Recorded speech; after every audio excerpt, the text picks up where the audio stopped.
Bom dia a todos.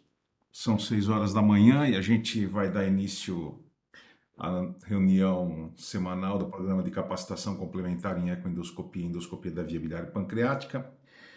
E hoje o Diego Paternostro, que é o nosso R3, vai falar sobre um capítulo interessante que às vezes acontece com a gente, né, no dia a dia, que é o papel da ecoendoscopia nos tumores metastáticos, ou seja, o pâncreas como um sítio de metástases. E eles vão mostrar a experiência de 10 anos, né, de um centro de alto volume. Depois, a doutora Marcela, que é residente do Hospital de Ipanema, né, ela vai mostrar um caso clínico que nós tivemos lá, um caso extremamente interessante, de que tem muito a ver com esse trabalho. Então, nós vamos poder avaliar esse trabalho e depois analisar um caso clínico. E se der tempo, o Marcelo Morgante vai apresentar também um caso. Então, por favor, Diego, fique bem à vontade, pode fazer a sua apresentação. Bom dia a todos. Obrigado, professor, pela introdução. Então, esse é um trabalho que, cujo título é o papel da ecoendoscopia nos tumores metastáticos do pâncreas, 10 anos de experiência de um centro único de alto volume. Então, as lesões pancreáticas metastáticas, elas são relativamente incomuns e constituem-se em torno de 2 a 5% de todos os tumores do pâncreas. Frequentemente, elas se manifestam como lesões únicas e não apresentam sintomas que possam permitir seu diagnóstico facilmente. Na maioria das vezes, elas são achados incidentais, ao passo que o paciente é submetido a exames de imagem para acompanhamento da neoplasia primária.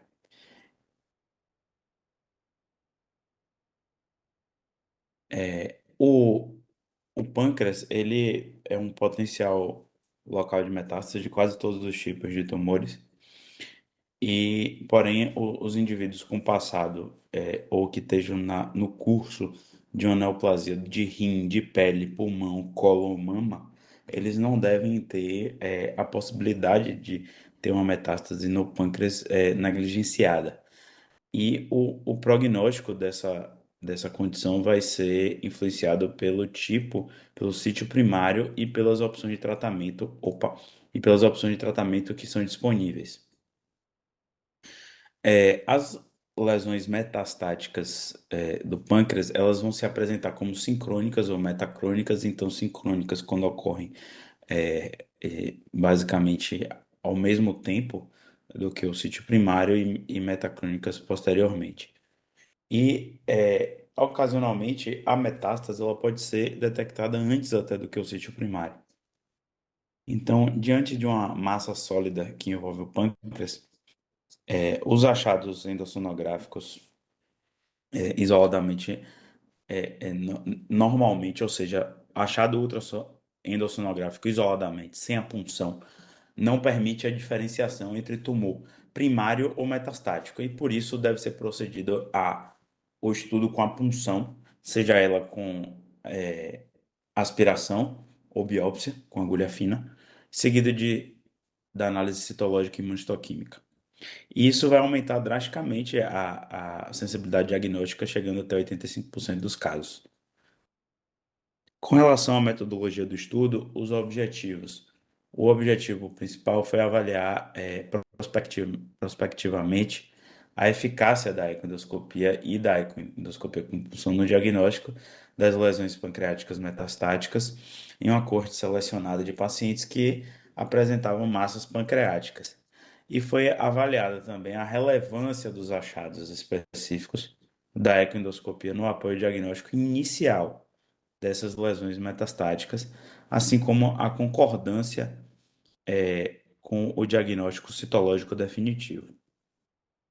Com relação às características do estudo, foi um estudo retrospectivo, foi realizado num hospital italiano E o recrutamento dos pacientes foi utilizando, sobretudo, um software do Departamento de Patologia do Instituto, e foram pesquisados os pacientes que foram encaminhados pelo serviço e para o serviço de gastrologia em posse de uma amostra citológica envolvendo a palavra-chave tumor metastático para o pâncreas.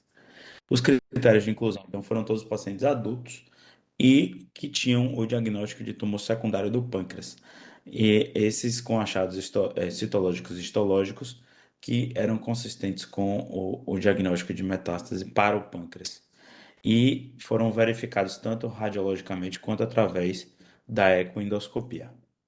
E os critérios de exclusão foram casos que tinham menor probabilidade de ter metástase no pâncreas e localizada fora do pâncreas, a exemplo, estômago, duodeno, jejum e linfonodos, e pacientes que tinham outros diagnósticos, a exemplo do tumor neuroendócrino. Foram incluídos, ao final, 41 pacientes com o diagnóstico dessas lesões metastáticas para o pâncreas, e foi um período de estudo de 10 anos, de 2013 a 2023.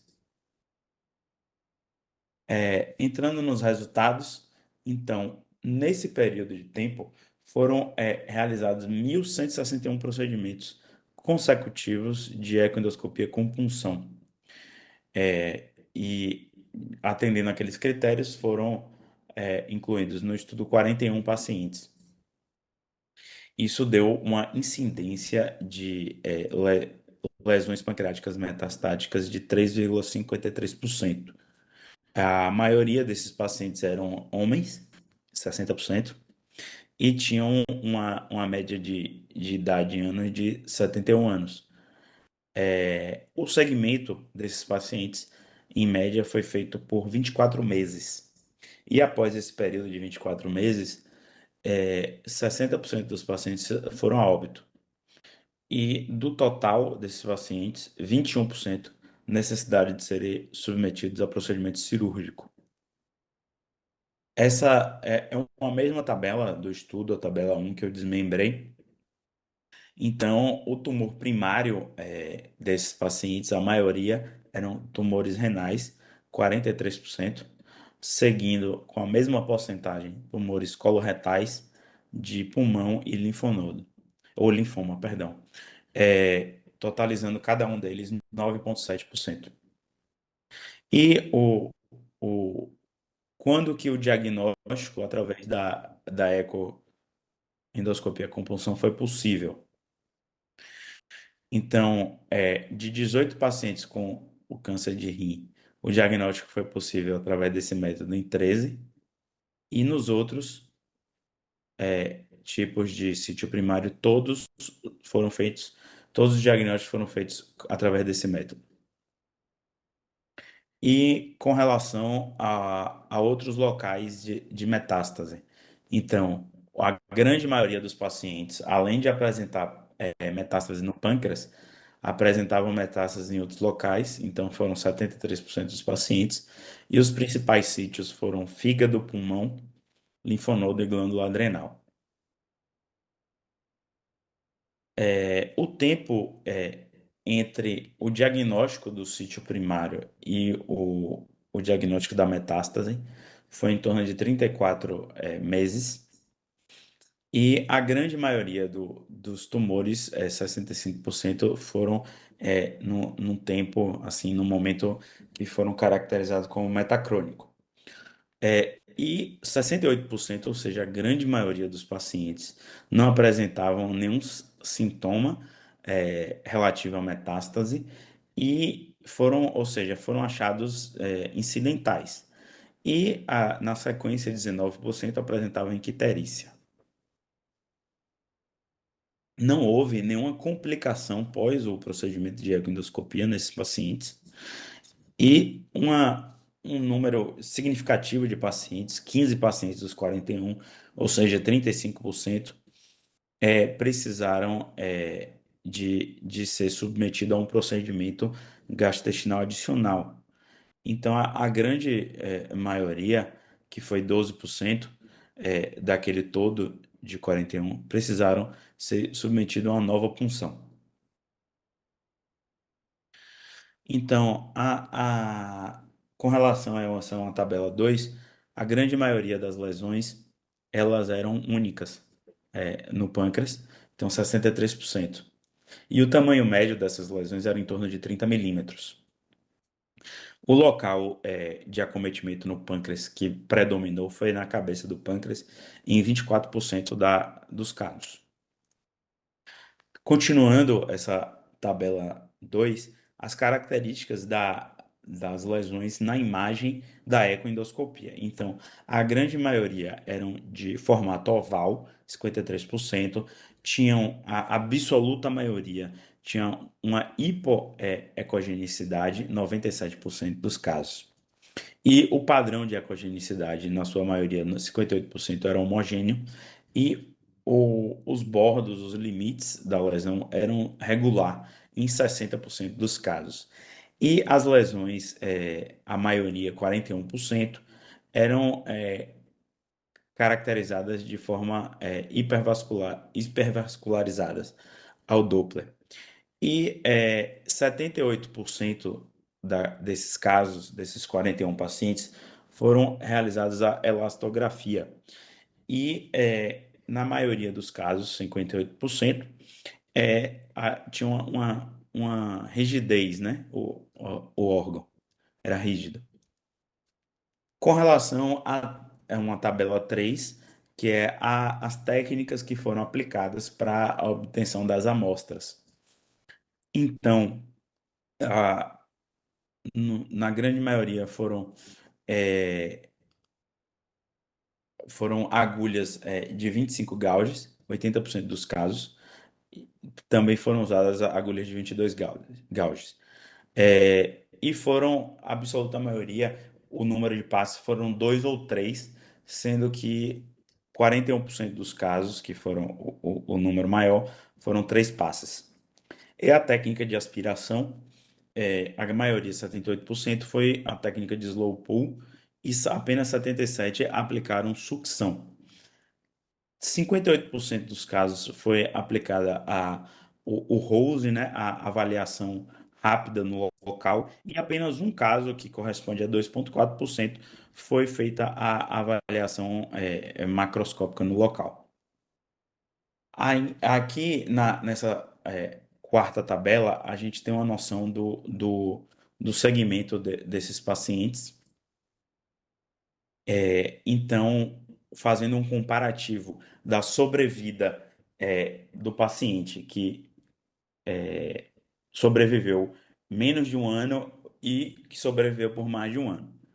Então, a grande maioria dos que sobreviveram por mais de um ano tinham um tempo prolongado, ou seja, aqui na média de 62 meses, entre o diagnóstico do tumor primário e o diagnóstico da metástase. Então, finalmente, entrando na discussão.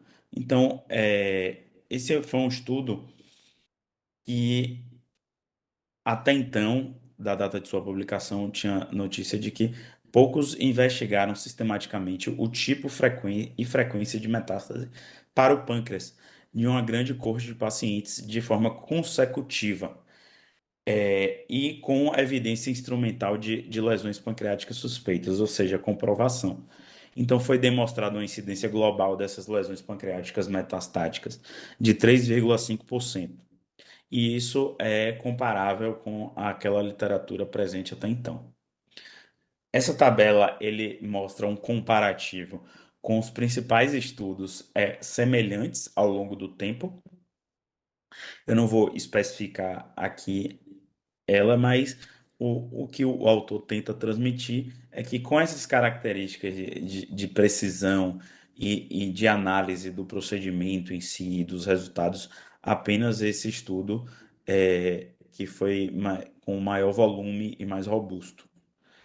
E o histotipo, ou seja, quais eram a origem histológica daquela metástase no pâncreas, a grande maioria era o carcinoma, 70%. E os achados da ecoendoscopia frente a um adenocarcinoma pancreático. Então, eu não estou falando de metástase no pâncreas. Então, o adenocarcinoma pancreático é uma massa sólida e ela é distintamente hipoecoica em relação ao tecido adjacente pancreático. As bordas não são tão nítidas, o que mostra uma característica bem invasiva da neoplasia. E o Doppler, geralmente, ele aparece, parece não tão vascularizada.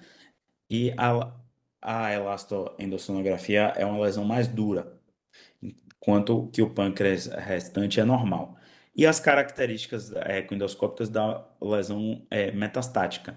Então, elas são mais próximas a um tumor neuroendócrino e são lesões predominantemente de conformação oval, são hipoecoicas, sólidas, com bordas bem definidas e um padrão hipervascular. Essa é a imagem do artigo que mostra uma metástase pancreática a, a partir de um carcinoma renal. Então, a imagem hipoecoica, hipervascular e com as bordas bem definidas.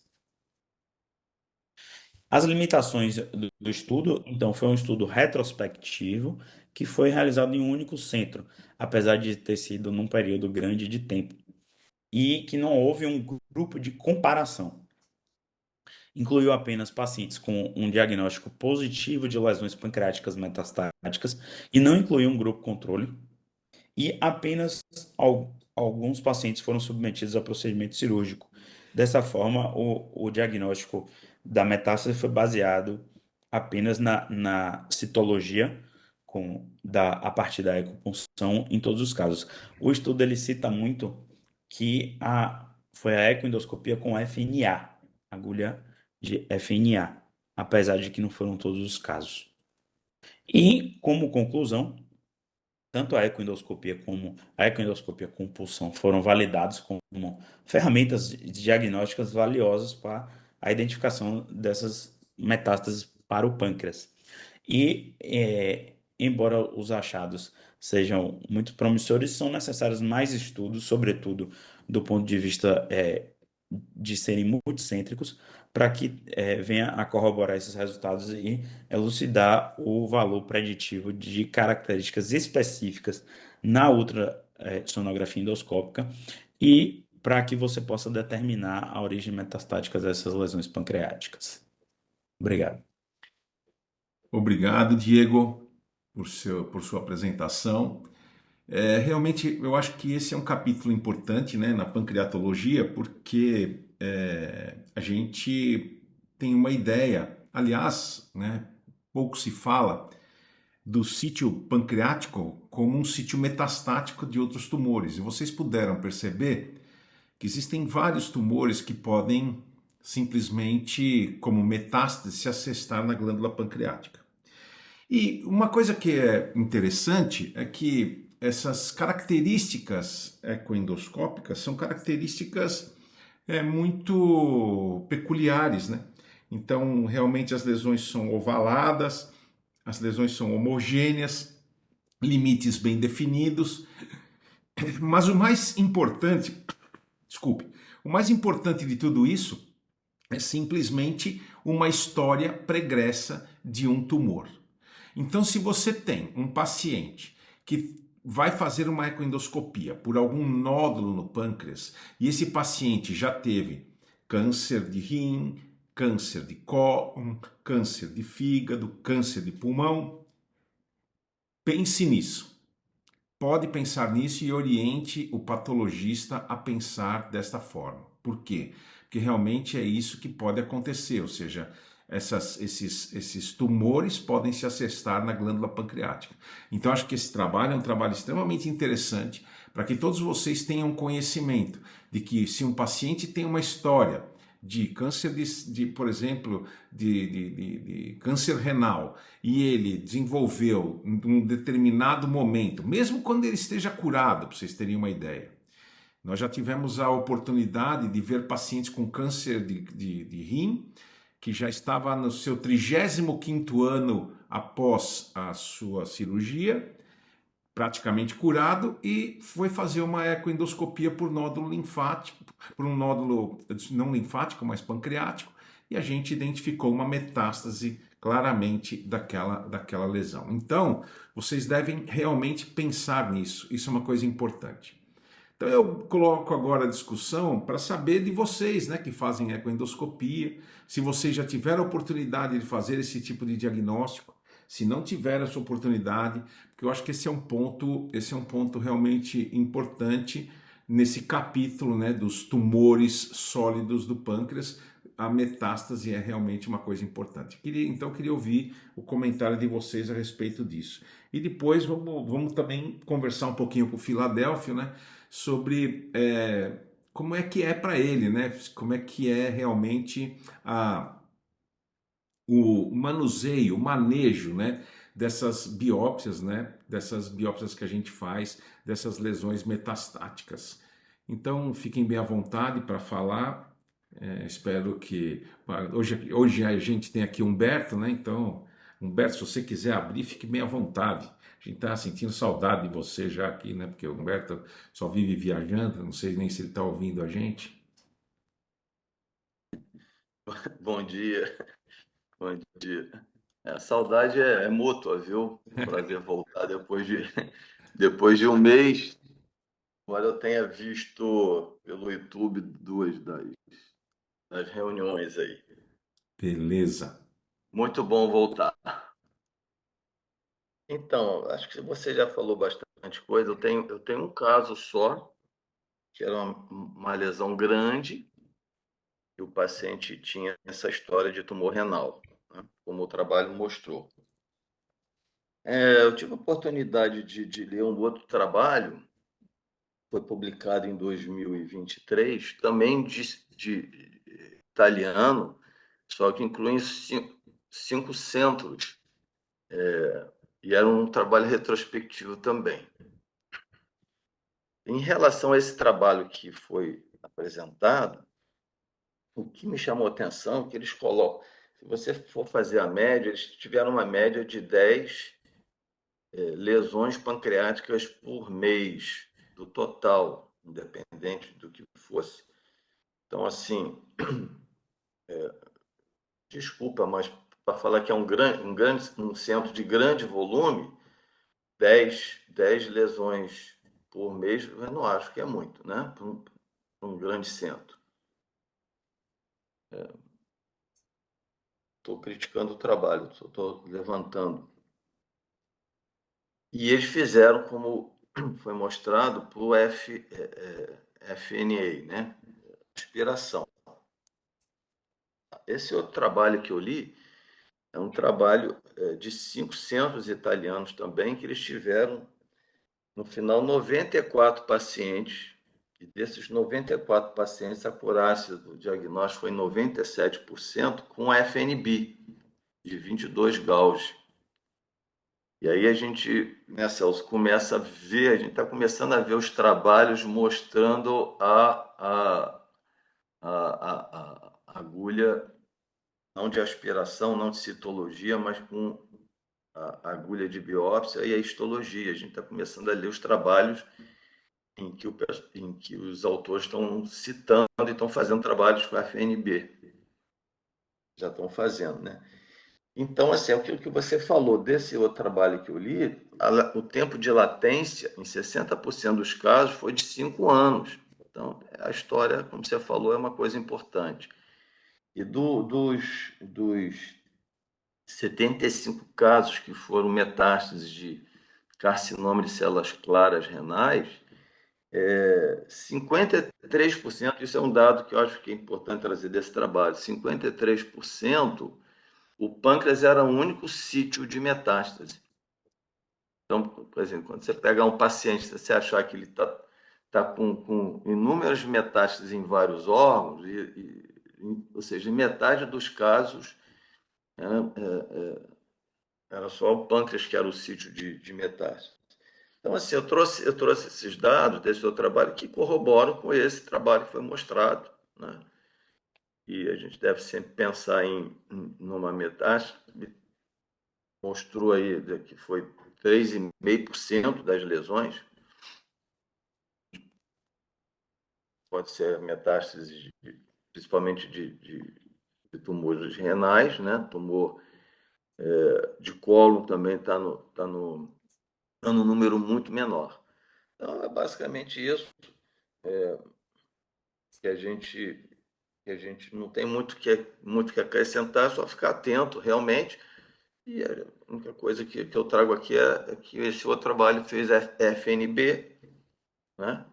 E o que a maioria acho que do grupo aqui tem usado, né? O teu grupo tem usado FNB, não tem usado FNB, eu também tenho usado FNB. É isso. Muito obrigado pelos comentários, Humberto. Existem alguns conceitos que têm que ser bem sedimentados, né? Um é exatamente esse. Você tem que tirar uma boa história para você até, entre aspas, suspeitar do tipo de lesão, né? Outra coisa importante que foi até apresentado no trabalho é o conceito de sincrônica e metacrônica. Isso é também muito importante. Eu coloquei no grupo um trabalho que a gente apresentou em 2013, né, que a gente publicou numa revista inglesa em 2013, que mostra a nossa experiência com isso, né? E foi realmente uma coisa que chamou bastante atenção. A gente foi pegando um caso atrás do outro. Então, nós tivemos metástase de câncer de esôfago, câncer de cólon, câncer próprio câncer de estômago. Nós tivemos um nódulo, né? Então, eu acho que é um ponto fundamental e a gente tem que ter esse conhecimento. Eu sempre digo o seguinte: se você não tem o conhecimento da doença, você não faz o diagnóstico, não suspeita do diagnóstico. E você precisa disso para ajudar. Então, eu queria também saber o que o Marcos Clarencio, né, o Marcos Clarencio, a Jerusa, quem tiver aí que faz ecoendoscopia, por favor, fique bem à vontade para externar sua experiência em relação à presença e à identificação de metástases sobre o pâncreas. Bom dia a todos aí, seja bem-vindo aí, Humberto, né? Humberto está internacional agora, só vive Sim. viajando, né? Isso é muito bom, isso é muito bom. Celso, pelo que eu me lembro também, eu acho que foi um paciente do Roberto Santos. A gente teve um caso, né, de tumor de rim. Não me lembro assim de outro caso, né? O que é interessante que você comentou é a história clínica, né, e o diagnóstico por imagem, né? Então, a história clínica e o diagnóstico por imagem, né, pode sinalizar uma possibilidade de né, de metástase, né? O que é interessante são as características que o Diego comentou, né, da ecoendoscopia, né? E isso pode fazer confusão com tumor neuroendócrino, né? E pode até fazer confusão, né? Pode mimetizar até um baço acessório, né? Lembrar disso também, né? Mas a história clínica fala a favor de metástase, quando você foca na possibilidade diagnóstica, né?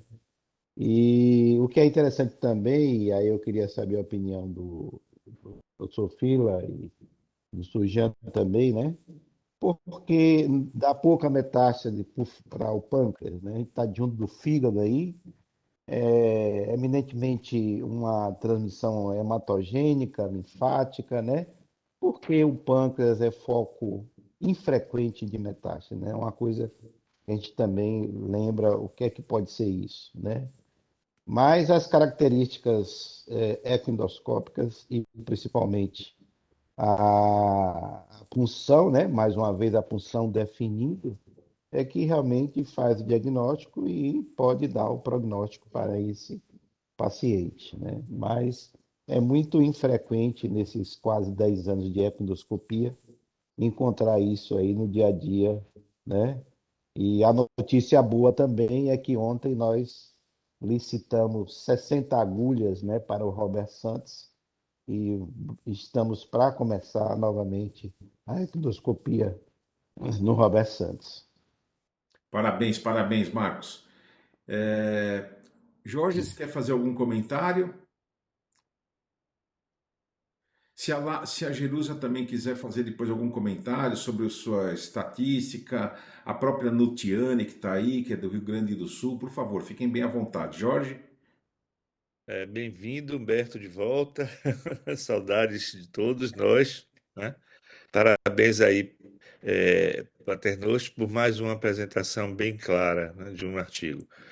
Meu único comentário é o seguinte: a gente está falando aqui de pacientes que tiveram câncer, né, nas lesões metacrônicas e relativamente serão fáceis de identificar se forem lesões sincrônicas, se os órgãos de origem estiverem no mesmo campo de avaliação dos exames de imagens seccionais. Então, por exemplo, se eu tenho uma lesão sincrônica com o rim, certamente na hora que fizer uma tomografia ou uma ressonância, eu vou ver essa lesão. Eu acho que o que torna mais raro é a ocorrência de nódulo pancreático como lesão única, né, para o diagnóstico de metástase. Essa é a situação que talvez seja bem pouco convencional e que propõe maior dificuldade diagnóstica. Da mesma maneira que a gente encontra, às vezes, um linfonodo isolado, né, que ocupa um capítulo da oncologia. Quer dizer, como você investiga um linfonodo isolado que tem uma lesão provavelmente metastática, onde você vai procurar o sítio de origem, né? Então, esse seria o meu comentário. Quer dizer, não sei se esse trabalho ele permite essa avaliação, porque eu imagino que não, né? Que a gente está vendo aí pacientes que tiveram um diagnóstico prévio de neoplasia ou que tem uma lesão sincrônica, mas que tem esse outro diagnóstico de sítio primário fácil.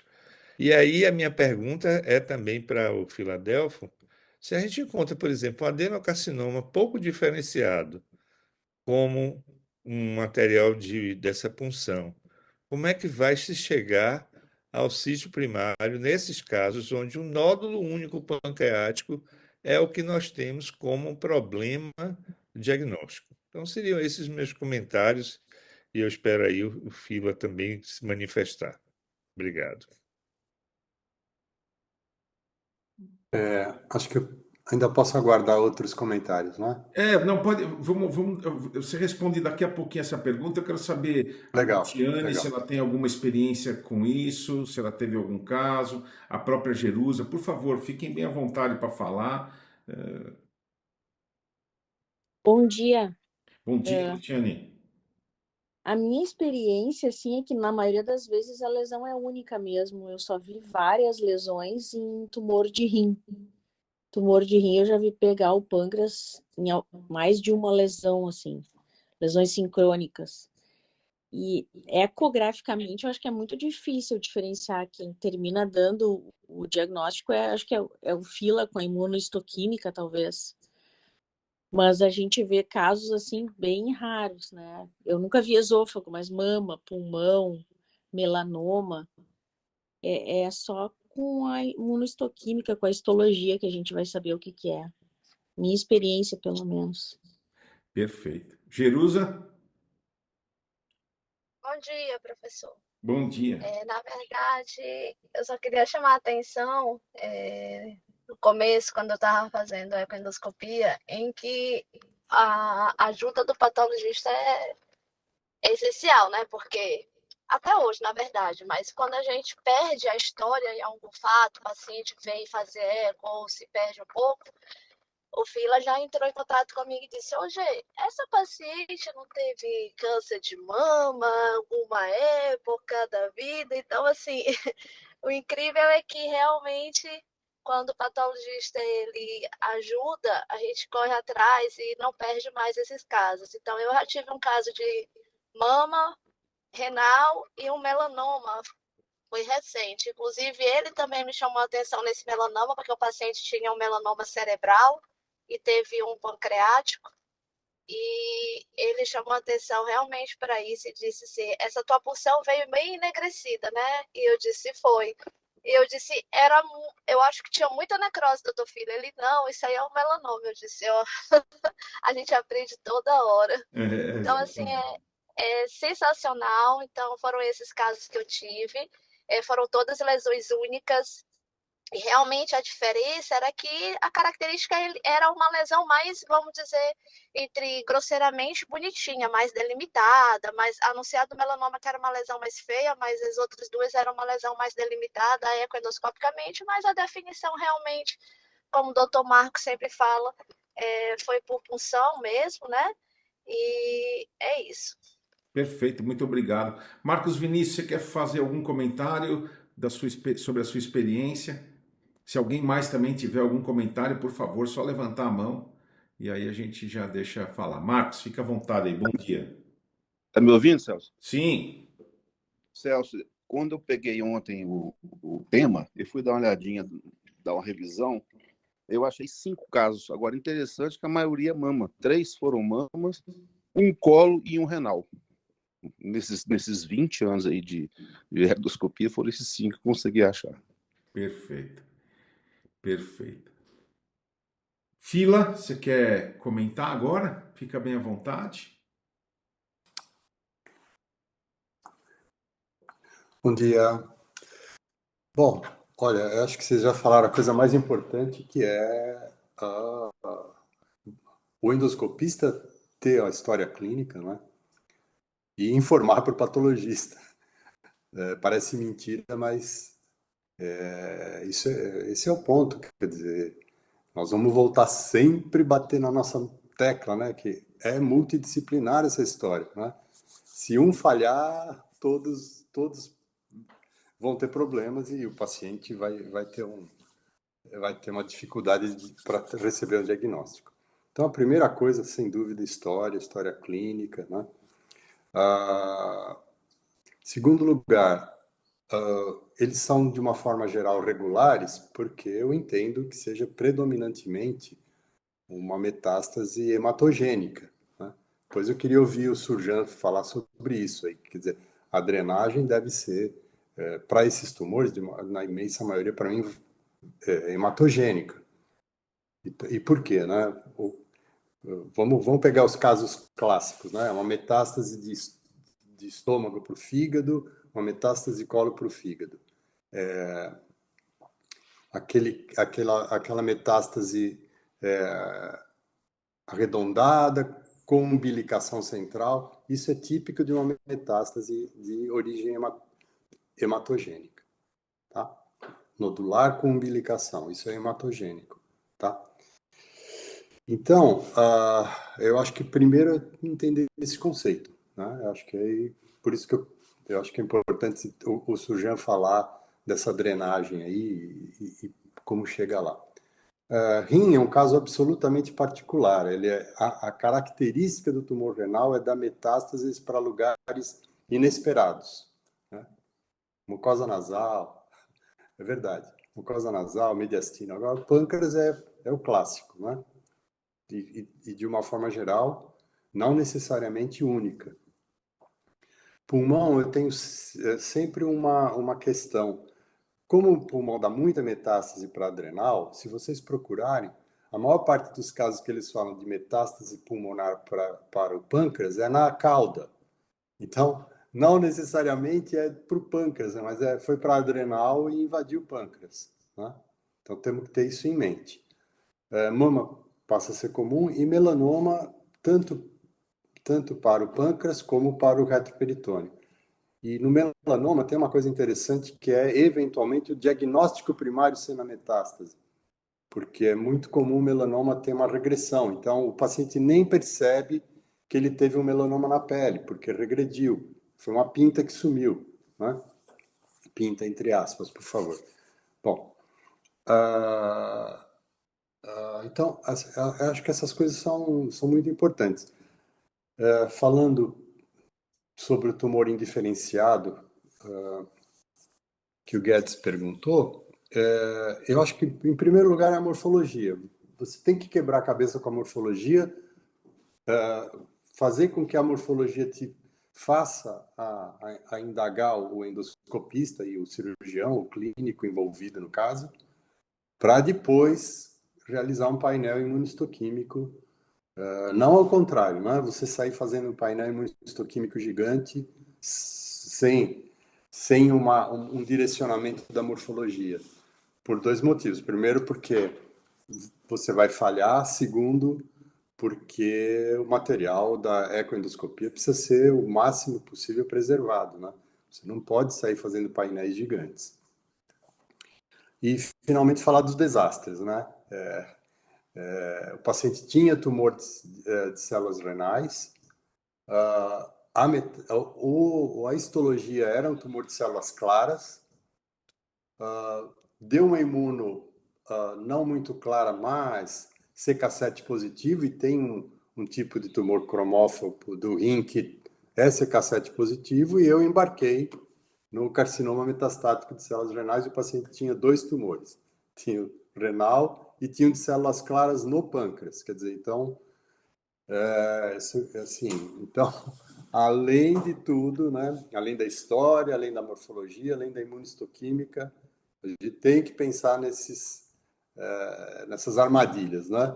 Então, assim, agora, de longe, para mim, a metástase mais comum é rim, cólon, mama e melanoma. Acho que essa é a minha experiência, viu? Filan, deixa eu te falar uma coisa, pegando o gancho aí um pouco eu tenho duas questões para te fazer. A primeira, pegando um pouquinho do gancho no seu desastre aí, você acha que teria alguma coisa que poderia ter mudado a sua percepção e o seu raciocínio em relação ao caso clínico? Essa é a primeira pergunta. E a segunda você, por exemplo, eu tenho uma lesão, eu tenho uma história, eu passo essa história para você, eu vejo uma lesão nodular, também biopsio. Quando você recebe a história, recebe as características morfológicas da lesão pelo ecoendoscopista, você consegue, numa metástase, fechar o diagnóstico única e exclusivamente através da avaliação da hematoxilina e eosina, ou obrigatoriamente, você vai precisar da imunistoquímica? Não, fantástico, Celso. Isso, nos dias de hoje, é importantíssima essa tua pergunta. A rigor, tá, vamos tirar essa exceção do carcinoma de células claras do pâncreas e o paciente tendo um tumor de células claras no rim. Isso é a exceção da exceção, né? Sim, mas essa é uma pegadinha, né?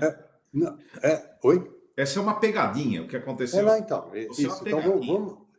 vamos excluir esse caso aí, né? Que é fantástico, puta, aprendi muito com isso, mas é uma exceção. Então, a princípio, a gente tem que ter a morfologia como primeiro recurso e resolver. Então, vamos imaginar que eu não tivesse imunistoquímica. É a morfologia. Então, agora, por que a gente faz isso? Porque hoje em dia não se acredita mais num laudo sem imunistoquímica. Então, se eu não fizer, eu vou ser cobrado por isso e o paciente vai perder tempo, entendeu? Porque vai até chegar no oncologista e voltar com o pedido de imunistoquímica, ninguém faz nada, ninguém inicia o tratamento do doente, etc. Então, hoje virou uma questão de logística. Né? Tá. Então, vamos lá. Se ele tiver uma metástase de cólon, a gente tem que saber que existe um adenocarcinoma ductal de padrão intestinal. Qual seria a diferença? No intestinal você vê mais formação, no primário do pâncreas, você vê mais formação coloide e eventualmente você tem um IPMN associado. Agora, se você fizer a imunistoquímica do tumor de pâncreas e do tumor metastático, vai ser o mesmo perfil, imunistoquímico. Então, qual seria a diferença? O endoscopista viu uma lesão absolutamente nodular, precisa, e o paciente tem história de cólon. O adenocarcinoma intestinal de pâncreas, ele vai ser com lagos mucinosos, né? Tem outra morfologia, né? Então, pronto, a equipe toda se juntou e falou, olha, ele é um tumor intestinal, mas é metástase, não, é um tumor intestinal primário. Né? Pulmão, a mesma coisa. Se você encontrar no pulmão você vai conseguir diferenciar, claro, em primeiro lugar, morfologia, em segundo lugar, a imunistoquímica vai dar origem pulmonar se não for escamoso, né? Puxa, falando em escamoso, ele pode ser primário do pâncreas, né? O tumor se desdiferencia quando ele cresce, isso é em qualquer lugar do tubo digestivo, e pode ter apresentação absolutamente escamosa. Ele primário, ele não nasce escamoso, tá? Mas ele se desdiferencia pela relação com o mesênquima, ele se desdiferencia. Então, se não tiver história de um sítio primário com carcinoma de células escamosas, você vai ser por exclusão. Olha, ele é escamoso primário do pâncreas. Então, acabei de ter um caso, o Tarek pediu para eu ver. O paciente tinha um adenoescamoso de pâncreas, mas assim, 95% era exclusivamente escamoso. Você tinha um fragmentinho mínimo lá de adenocarcinoma ductal, né? Então, mas a morfologia ecoendoscópica era de primário do pâncreas, né? Então, tem que estar os dois unidos aí, né? Foi super importante esse artigo que vocês publicaram no grupo aí outro dia, do oncologista falando que ele é cego sem o patologista. Eu sou cego sem o ecoendoscopista me dando a informação, o endoscopista de uma forma geral, né? Então, é fundamental que as equipes se falem, né? Isso é importante. Muito obrigado, Fila, por suas considerações. Obrigado eu. Você quer fazer algum comentário da sua experiência cirúrgica em relação aos pacientes que você operou, ou como chegaram esses pacientes para você? Não sei se você está aí, está nos ouvindo. Oi, bom dia a todos. Bom dia, Celso. Eu acho que esse artigo, mais uma vez, levanta uma... Acho que aqui a gente tem que parar para pensar efetivamente quando que a gente precisa de aquisição tecidual. Eu recorrentemente falo para vocês que eu sou muito a favor de aquisição tecidual para lesões pancreáticas focais. Se a gente pegar na literatura e olhar a maior parte dos consensos, nem sempre você precisa fazer, teoricamente, aquisição tecidual das lesões, né? Então, assim, o que é falado, né, nos guidelines é assim, se você tem uma imagem clara, convicção do diagnóstico, você pode ter, entre aspas, operoma pancreático, né? Assim, isso daqui eu tô vendo, é um adenocarcinoma ductal, é cirúrgico, tem que operar, mas existem grupos importantes que são muito a favor de aquisição tecidual, meio, eu também acho. Porque é isso, eu já vi alguns casos de pacientes sendo operados cujo diagnóstico anatomopatológico de peça cirúrgica radical foi uma surpresa diagnóstica. E geralmente, quando a gente toma alguma surpresa, ela é desagradável, porque você pode ter errado a conduta. Então, eu lembro a vocês, mais do que além das metástases, são outros diagnósticos cujo tratamento não necessariamente é cirúrgico. Eu já vi alguns casos de metástase, obviamente, como todos, poucos. Se eu não me engano, 2 casos de lesões renais lembro muito de um caso de metástase de melanoma melanocítico e, como o Dr. Fila falou, nunca chegamos no diagnóstico nunca achamos a lesão primária. Essa paciente depois foi altamente investigada antes da cirurgia, que foi uma adenopancreatectomia, nunca se achou primária. Ela acabou recidivando em linfonodos cervicais alguns poucos anos depois, foi submetida a tratamento sistêmico, foi operada dos linfonodos e acho que agora ela está viva há uns 6, 7 anos já, e atualmente ela não tem indício de recidiva. Mas eu falo para vocês que, assim, já vi alguns casos de rim, vi um mama, que eu me lembro de cabeça, e é muito comum as linfoproliferativas também. E o que é ressaltado aqui, o que é sempre falado e é a ênfase, é a importância de uma história clínica bem colhida e também da boa interpretação dos exames de imagem. Então, assim, não foi uma nem duas vezes que a gente foi chamado para avaliar um paciente, chamado como para avaliar uma lesão primária de pâncreas, que, assim, sinceramente, gente, antes de falar com o doente, só pegando os dados de prontuário, a gente já sabia que não era uma lesão primária pancreática.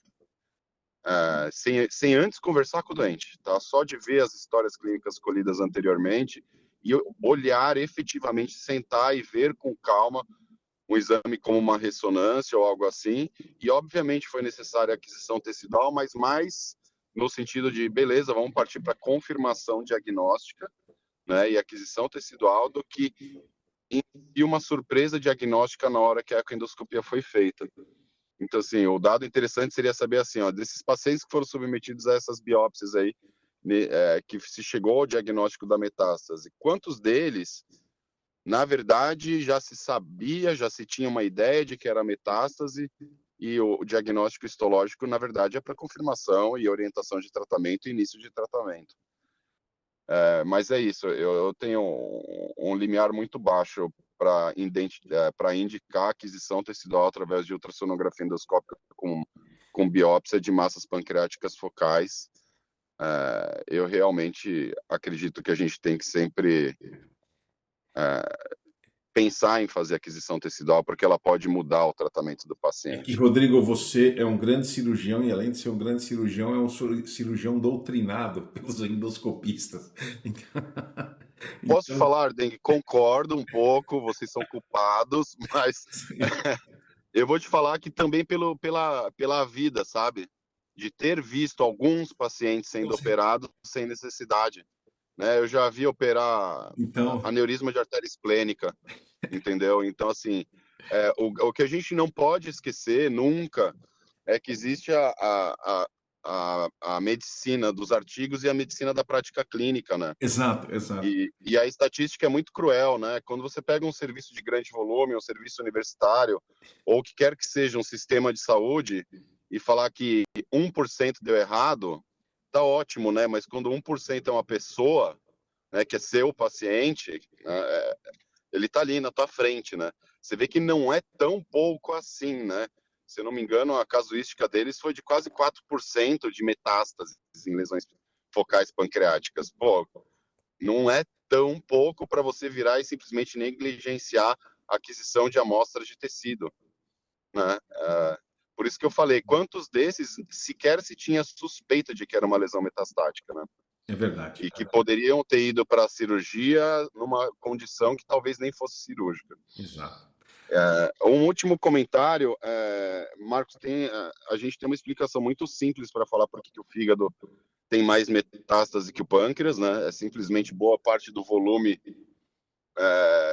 do nosso volume circulante sanguíneo passa pelo fígado. Ele é um órgão metabolicamente extremamente ativo e praticamente todo o nosso sistema digestivo e baço drenam para o fígado. Então, quando a gente fala de lesão metastática hematogênica, o fluxo de retorno venoso para o fígado através da veia porta é altíssimo, e só isso por si, teoricamente, justificaria por que o fígado é um grande sítio de metástases hematogênicas. Mas eu acho que a gente não tem muito bem a resposta para isso, porque hoje a gente está falando muito, né, de ctDNA, microRNA, biópsia líquida, quer dizer, sim, passa muito sangue pelo fígado, né? Mas a gente tem tumores que hoje a gente sabe que tem células circulantes. Provavelmente isso vai ser uma área de atuação muito grande de como fazer prognóstico de doenças oncológicas e até para o diagnóstico inicial. Estava lendo sobre isso. Quanto a gente já pode considerar isso um fator prognóstico, por exemplo, para o adenocarcinoma ductal pancreático. Então, na verdade, apesar do fluxo sanguíneo ser muito grande para o fígado, as células estão na corrente sanguínea e ela vai passar pelo corpo inteiro. E como o Fila disse, por exemplo, o rim manda metástases para lugares estranhos. Provavelmente não é tão simples quanto ter uma célula circulante de um tumor e ela simplesmente bate num lugar, ficar presa, e é por isso que surge a metástase. O artigo mais legal que eu já vi sobre isso foi da Nature, que, por exemplo, as metástases hepáticas de adenocarcinoma de cólon, não é que simplesmente elas param no fígado porque foi drenada pela veia porta.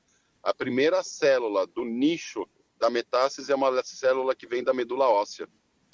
Então, a medula óssea manda células que vão se tornar o ninho para finalmente a implantação da metástase com as células realmente do tumor primário que estão circulantes.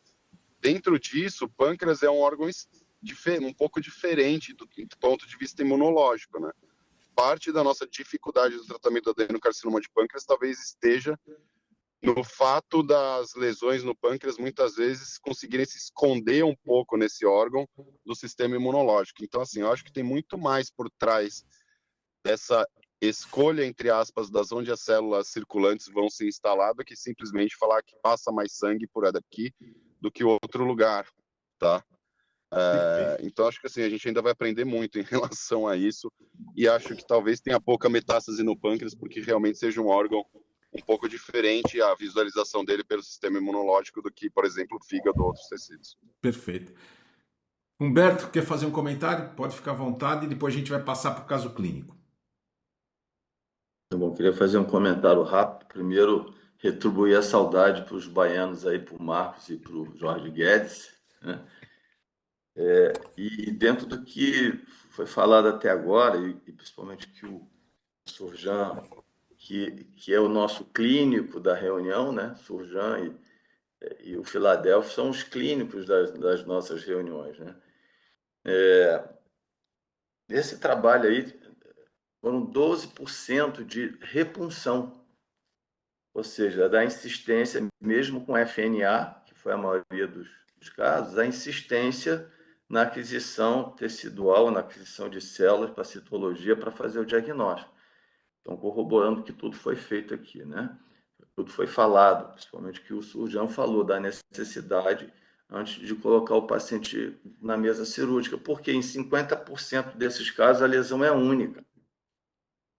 E a média de tamanho das lesões, tanto nesse trabalho como no outro trabalho que eu referi, são lesões grandes, 30 milímetros para cima, a média.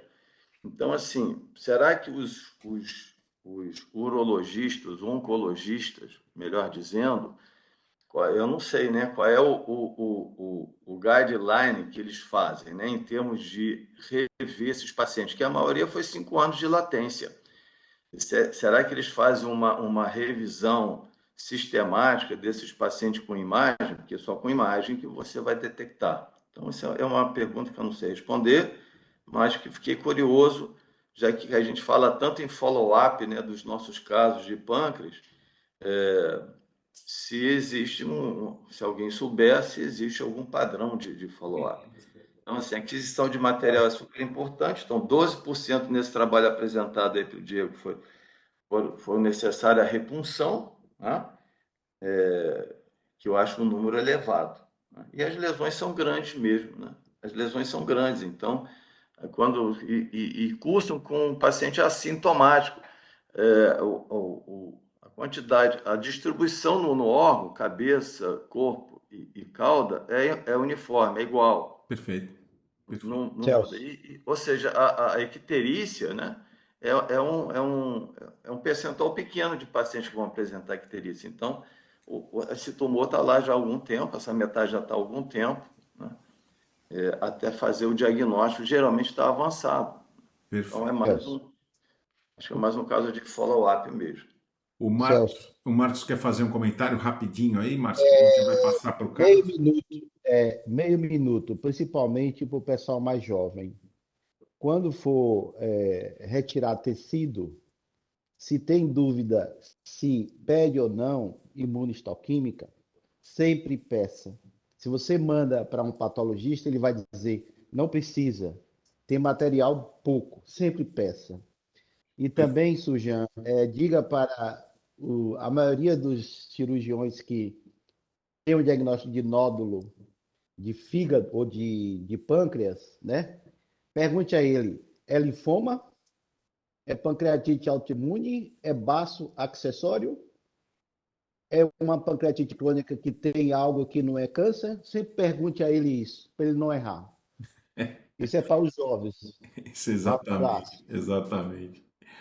Perfeito. Bom, baseado nesse trabalho, né, nós vamos, como vocês sabem, a gente está dando uma consultoria de ecoendoscopia no Hospital de Ipanema e eu convidei a doutora Marcela de Albuquerque Vanderlei, que é residente do serviço, para apresentar um caso que tem muito a ver com o que a gente viu lá, com o que a gente analisou agora nesse trabalho. Então, Marcela, por favor, fique à vontade, pode fazer sua apresentação. Bom dia a todos, obrigada, doutor Celso, pelo convite. Estão me ouvindo bem? Sim, estamos ouvindo perfeitamente. Ok, vamos lá. O caso que eu trouxe hoje é uma paciente feminina de 66 anos, que tinha uma história de dor epigástrica com irradiação para o dorso há 4 anos, leve e inespecífica, que foi piorando progressivamente, evoluiu com piora da dor, náuseas, vômitos, diarreia e mal-estar, nos últimos dias antes de procurar o ambulatório de cirurgia geral. Ela teve também uma perda ponderal de 15 quilos nos últimos meses, que não sabia especificar exatamente o tempo. De comorbidade, ela hipertensa diabética, tem uma história de um AVC isquêmico em 2023, com a sequela de parestesia no membro superior esquerdo. E de cirurgias prévias, ela tem uma nefrectomia total videolaparoscópica à direita em 2018, devido a um tumor de células claras renais. Ela negava alergias, tabagismo e etilismo. De exames laboratoriais, ela tinha hemograma, função renal, hepática e eletrólitos normais, marcadores tumorais também normais, e não há um marcador específico para avaliarmos um tumor renal, sabidamente. Ela chegou com essa tomografia de abdômen com contraste, em que nós evidenciamos nódulos hipervascularizados no parênquima pancreático, dá para observar que tem alguns, desde a cabeça, istmo, corpo e cauda, o maior na cauda. Volta, pode correr novamente esse... Esses nódulos, eles têm uma característica de ter um realce após o contraste. Vocês viram vários nódulos, né? Então tinha um nódulo maior aqui na cauda do pâncreas, né? Ó, esse nódulo. Aí volta um pouquinho para o corpo. Aí, ó, outro nódulo. Vocês veem que tem 2 nódulos na cauda e mais um nódulo no corpo. Aí tem um outro pequeno nódulo no corpo, ao lado daquele, ó. Aí vocês estão vendo já na cabeça 3 ou 4 nódulos também. Ou seja, então vocês podem ver uma grande quantidade de nódulos, né? Todos com as mesmas características tomográficas iguais, né? Isso chama bastante atenção, né?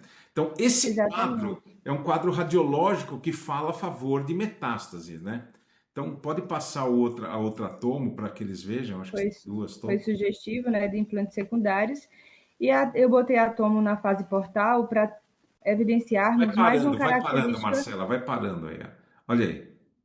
Evidenciarmos mais uma característica desses nódulos. Vocês veem aqui que na fase portal eles têm uma lavagem rápida. Então, é aquele nódulo que tem uma entrada rápida e saída rápida do contraste, que também favorece o padrão de metástases pancreáticas. Isso que a Marcela acabou de descrever é o efeito washout, né? Que é característico das metástases, né? Então, vocês veem... Alguém quer fazer, por favor, algum comentário a respeito dessas 2 tomografias computadorizadas? Pode continuar, então, Marcela. Ele tem uma tomografia de tórax também com algumas imagens sugestivas de implantes secundários, alguns nódulos pulmonares.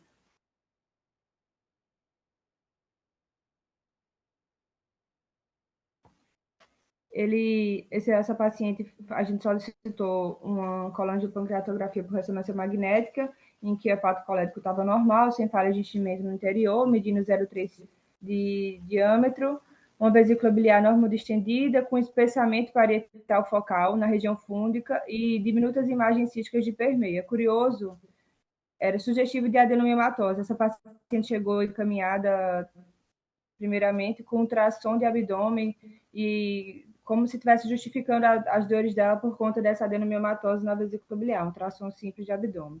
Quando continuou a investigação com tomografia e ressonância, que nós vimos que foi visto, né, as metástases. O ducto pancreático principal normal, o fígado normal, e no pâncreas foi visto novamente as formações nodulares com sinal hipointenso na ressonância, a maior, como vimos que na cauda, também sugestivo de implantes secundários. Essa paciente, então, foi incluída no programa de ecoendoscopia e foi realizada no dia 9 de julho, onde nós observamos aqui os nódulos que foram vistos na tomografia, né, tanto na cabeça, no istmo, no corpo. São nódulos, como foi discutido muito bem no artigo, lesões geralmente ovalares, hipoecóicas, com margens bem definidas. Uma coisa que é interessante falar da elastografia nesses pacientes, nesses casos.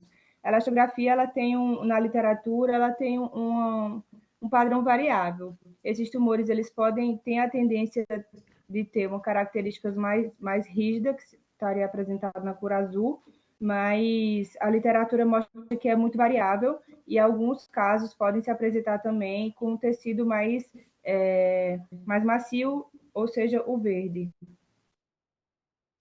Perfeito. Aqui mostrando, nós fizemos a biópsia, foi feita a biópsia com FNB.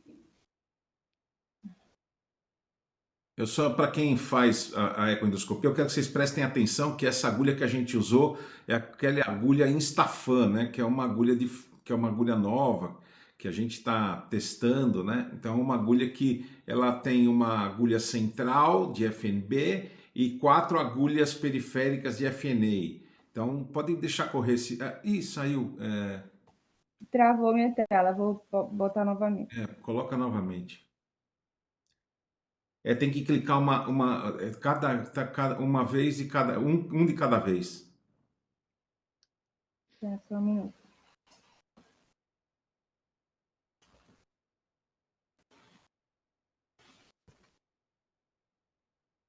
Ô Celso, enquanto ela... Claro. Como é que funciona essa agulha? Então, essa agulha é o seguinte, o conceito é 5 punções em uma punção. Então, ela tem uma agulha central de FNB, clica nesse primeiro. E aí vocês estão vendo que tem, você tem que, acho que você não pode passar por cima só o mouse. Tá. Você tem que passar sem clicar, porque senão ele sai. Então tem uma FNB no centro e outras 4 periféricas. Então é uma agulha que realmente é um pouco diferente. Eu vou mostrar para vocês, né, para vocês terem uma ideia. Como é que chama?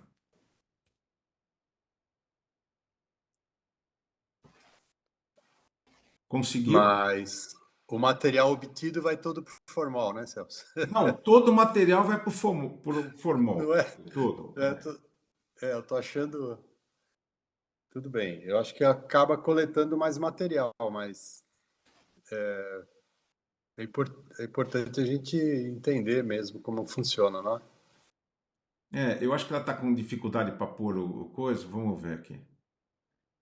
Eu voltei a tela, tá aparecendo? Não, sem problema. Depois eu mostro a agulha. Pode mostrar a imagem da patologia. Volta 1 ou 2 slides. Né? Eu vou apresentar ainda a patologia. Pode ir na patologia. Pode ir.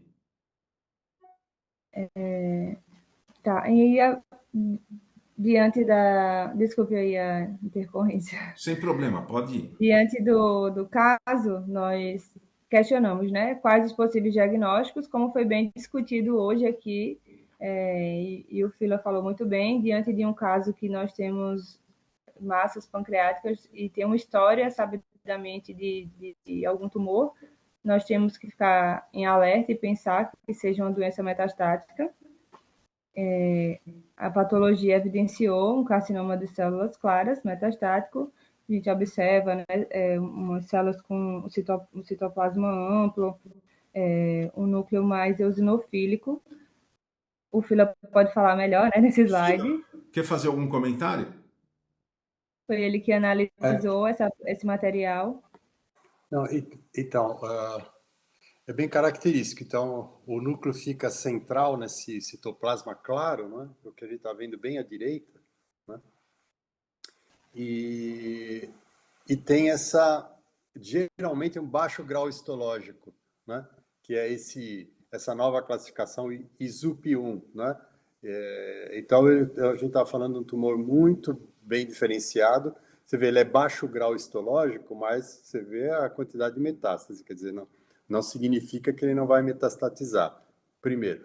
A outra coisa é em relação à elastografia, né? O tumor de células renais, ele costuma necrosar bastante, né? E ele faz uma necrose semelhante ao tumor de Franz, né? Para vocês terem ideia da consistência, que é com muita fragmentação celular, então tem muito macrófago xantomatoso, quer dizer, a necrose fica amarelo-ouro, assim, né? Então eu estranhei os trabalhos aí falarem de elastografia deixando esse tumor rígido. Não, além de friável, ele tem muitas vezes ele se apresenta como um tumor cístico, né? Imagina o grau de dificuldade para Nesse isso. caso, viu, Fila, a nossa elastografia foi soft mesmo. Foi realmente soft. Legal. Perfeito.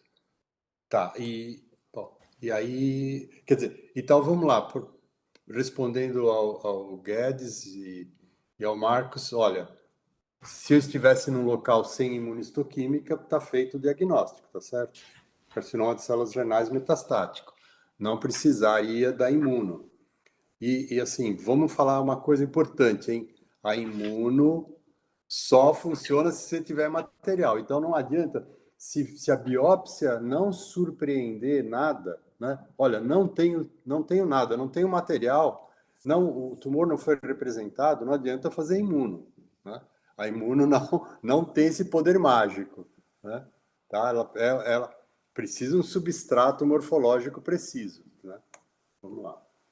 Pode passar o outro, acho que você tem imunistoquímica, alguma coisa? E aí, quando há dúvidas sobre o fechamento do diagnóstico, nós temos marcadores que são específicos do tumor de células claras, que é o PAX8 e o CD10, que eles confirmam esse diagnóstico, que foi realizado nesse paciente e também estavam positivos. Quer fazer algum comentário, Fila? Não, acho que tá bem claro, né? Eles são marcadores nucleares, né? O CD10 marca núcleo e citoplasma. Vocês veem que o citoplasma tá marronzinho também, né? Então ficou bem nítido. O PAX8 é um marcador bom de rim. Existem outros, tá? Eu fiz o CK7 desta vez, né? Que é para não correr o risco de má interpretação deles, né? Enfim, mas como eu disse, ele daria positivo no pâncreas e daria positivo num outro tipo, não de células claras do rim. Perfeito. Mas tá aí, esse caso, mas estava óbvio para todo mundo, né? Para vocês, a morfologia também, o HE permitiria diagnóstico e a imuno foi para confirmar mesmo. Então, vocês viram um caso muito bonito, né, de um tumor multicêntrico, né, para você ver que realmente tinham vários nódulos linfáticos, vários nódulos metastáticos por toda a glândula pancreática, né. E isso é uma característica que pode ser encontrada. Eu acho que essa é uma coisa interessante. E aqui algumas nuances, né, que vocês perceberam da interpretação imunistoquímica, que é realmente importante. Lembrando aqui, né, que só ratificando que o Fila falou, ele me corrige se eu estiver errado, ele pediu o CK7 para descartar tumor de células claras, né, pancreáticas, que também existe. Então, por isso que está negativo, os outros dois positivos. Então, você tem mais algum diapositivo? Por favor, Marcela, fica à vontade se você for apresentar mais alguma coisa. E aí, como discussão, eu trouxe aqui o papel da endoscopia nesse diagnóstico, foi bem já comentado hoje no artigo, porque a endoscopia ela vai nos oferecer tanto um estudo melhor da lesão, apesar de não ser definitivo o estudo ecoendoscópico de definir se é ou não uma doença metastática, mas ela traz características que são bem sugestivas. Eu lembro que o Dr. Celso, no dia que fez esse exame, quando viu as imagens e a característica de ser nódulos e policóicos bem definidos, eles sugerem bem que sejam uma doença metastática, e a biópsia que vai fazer a confirmação, né, diagnóstica. E como foi falado, o paciente só inicia um tratamento se ele já tiver algum material. E nós discutimos quais seriam as opções de tratamento para esse paciente. Esse é outro estudo que eu trouxe, que também fala sobre uma série de casos, sobre especificamente o carcinoma metastático de células claras renais, e aqui é a Sociedade de Oncologia Clínica Americana, que ela vai definir qual seria o tratamento para esses pacientes quando eles já têm uma doença metastática ou um carcinoma de células claras avançado. Basicamente, a gente vai fazer a estratificação de risco desse paciente através do IMDC Score, que ele vai avaliar esses itens, o Performance Status Karnofsky, o tempo do diagnóstico para o tratamento é muito importante, porque quanto maior esse tempo, melhor para o paciente. Nós vimos que no artigo o tempo de latência foi de 5 anos, né, para o diagnóstico das metástases, por a metástase pancreática ter uma característica menos agressiva do que um tumor primariamente pancreático. Esse tempo de latência maior, ele é bom para o paciente. Tem casos relatados na literatura de até 30 anos de diagnóstico depois, justamente por ter essa característica inicial assintomática.